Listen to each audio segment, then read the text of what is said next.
Habiba को skating का बहुत शौक है। पहियों वाले जूते पहनती हैं और बस दौड़ना शुरू कर देती हैं। और दौरान स्केटिंग किसी ने उन्हें 0.15 किलो की गेंद थमा दी। उन्होंने ये गेंद उफकी समत में 55 मीटर फी सेकंड की रफ्तार से फेंक दी, जिसके नतीजे में वो मुखालिफ समत में चली जाती हैं। अगर वो ज़मीन पर खड़ी होती तो रगड़ उन्हें रोक लेती, मगर स्केट्स में पहियों की वजह से हबीबा रुक नहीं सकती। ये पीछे जाना कहलाता है रिकॉइल, जिसका उर्दू तर्जुमा बनता है पसपाई। यानी जब कुछ आप आगे फेंकते हैं तो आप पीछे की तरफ हटते हैं। और ये चीज़ बंदूकों में अक्सर देखी जाती है कि बंदूक में जब आप गोली चलाते हैं तो बंदूक पीछे की तरफ जाती है, रिकॉइल होती है, पसपा होती है।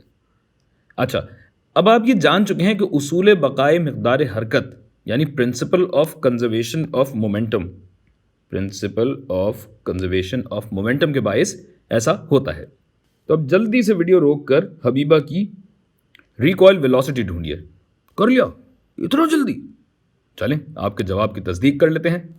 देखिए भाई, principle of conservation of momentum के तहत जो कुल मोमेंटम होना चाहिए वो 0 होना चाहिए। यानी आपका जो हतमी मोमेंटम है उसमें से अगर इब्तिदाई मोमेंटम निकाला जाए तो ये 0 होना चाहिए। कुल की बात हो रही है, ज़ाहिर है यहाँ अजीब सा बना है। बहरहाल इसी बात को आप इस शक्ल में जानते हैं। ये अब सही है। तो भाई इब्तिदा में क्या था? 50 किलो की हबीबा सुकून से खड़ी हुई थी, 0 उनकी वेलोसिटी थी।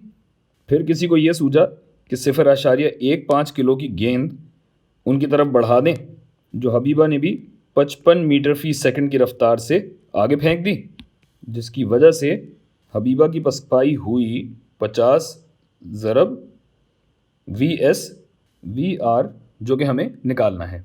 अच्छा एक सेकंड, हबीबा का वज़न बाय द वे 50 नहीं है, हबीबा प्लस गेंद का वज़न 50 है, लिहाजा ये हो जाएगा 50 माइनस 0.15 49.85। जबकि ये भी जो 50 मैंने लिखा है आपकी सहूलत के लिए और कंपनी की मशहूरी के लिए लिख दूँ 49.85 इंटू 0 जमा 0.15 ज़रब 0। अब सही है? सुकून मिल गया तुम्हें? यही चाहते थे ना तुम? तो ये पसपाई की वेलोसिटी, रिकॉइल वेलोसिटी इनकी बनती है -0.165 मीटर फी सेकंड। अब यहाँ आपको बताऊं कि रॉकेट, हवाई जहाज़ वगैरह इसी रिकॉइल को इस्तेमाल करते हुए चलते हैं और इसकी साइंस का नाम है प्रोपल्शन, जो कभी आगे जाकर हम पढ़ेंगे। अब तक के लिए इतना ही काफ़ी है।